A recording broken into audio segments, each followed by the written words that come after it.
राधे राधे। कैसे हैं आप सभी लोग? आशा करती होंगी स्वस्थ होगे, हेल्दी होगे और प्रसन्नता के साथ साथ उन्नति की मार्ग की तरफ अग्रसर होगे। आज इस श्रृंखला में हम बात करेंगे नवम भाव की। नवम भाव कुंडली का सबसे महत्वपूर्ण त्रिकोण भाव माना गया है। इसको आपका भाग्य स्थान, धर्म स्थान और लक्ष्मी स्थान भी कहा जाता है। अच्छे कार्य और धार्मिक कृत्यों के लिए नवम भाव का विचार किया जाता है।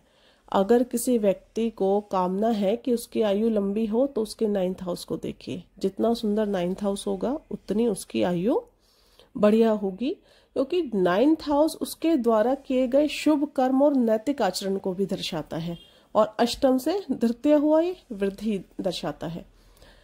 अब इसके अलावा हम यहाँ से पिता का विचार भी करते हैं। यहाँ फिर पुनः एक बात आप सभी को बताना चाहूंगी कि जो दक्षिण भारत है वहां पर नवम भाव से पिता देखे जाते हैं और उत्तर भारत में दशम भाव से पिता देखे जाते हैं। ये आपके स्वयं के अनुभव का विषय है कि जब आप फलादेश करें कौन से भाव से आपको रिजल्ट मिल रहे हैं। मैं दोनों भावों को ही कंसिडर करती हूँ। प्राचीन समय में ना 9th हाउस को जो है गुरु मानते हैं और बच्चे पहले गुरुकुल में पढ़ते थे तो जो गुरु थे उनको पिता की तरह बच्चों को ट्रीट करते थे। तो ये हमारे ग्रंथ जो काफी पुराने लिखे हुए हैं। चलिए आगे बढ़ते हैं। इसके अलावा ऋषि पराशर जी कहते हैं कि निवास, धर्म, दया, उच्च नैतिक मूल्य, सदा आचरण, ईश्वर भक्ति के अलावा जो साले साली हैं, मतलब पति के भाई और पत्नी के भाई, भाई की पत्नी, बहन का पति, तीर्थ यात्राएं, पवित्र नदियों में स्थान, नवम भाव से विचार किया जाता है। इसके साथ साथ एक और महत्वपूर्ण चीज यहाँ से देखी जाती है कि मृत्यु के बाद आपका अगला जीवन कैसा होगा, वो फिर हम 9th हाउस से विचार करते हैं। अब 9th हाउस के साथ साथ एक और चीज यहाँ जो, क्योंकि ये धर्म और अच्छे कर्मों का भाव है, आपकी दया कितनी अंदर है, ह्यूमैनिटी, काइंडनेस, आपका लीडरशिप की क्वालिटी भी यहीं से देखते हैं हम, दान करने की वृत्ति भी यहीं से देखते हैं, आपके अंदर कितना ज्ञान है, अंतर्ज्ञान जो है ना वो भी यहीं से विचार किया जाता है। भविष्य, आपकी विदेश यात्राएं या लंबी दूरी की यात्राएं वो यहीं से विचार की जाती हैं।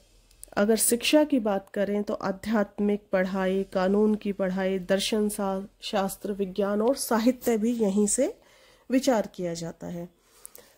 नवम भाव के लिए जो एक केन राव सर ने एक चीज लिखी हुई है कि जो महात्मा लोग हैं वो जो अपने शरीर का त्याग करने के इच्छुक होते हैं तो नवमेश तथा द्वादश की जो अंतरदशा होती है उसमें करते हैं।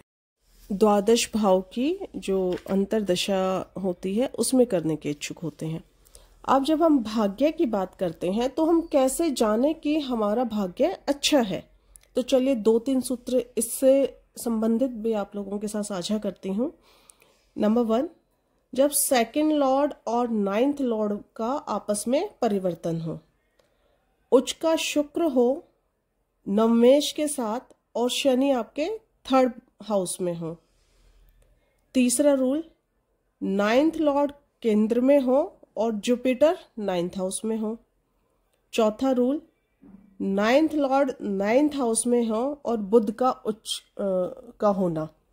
ये जब कॉम्बिनेशन आपकी कुंडली में आपको देखने को मिले तो मानिएगा आपका भाग्य बहुत अच्छा है, मानिएगा कि आपका भाग्य बहुत अच्छा है। इसी तरह की अन्य जानकारियों के लिए, ज्योतिष सीखने के लिए हमारे चैनल को लाइक कीजिए, सब्सक्राइब कीजिए। धन्यवाद।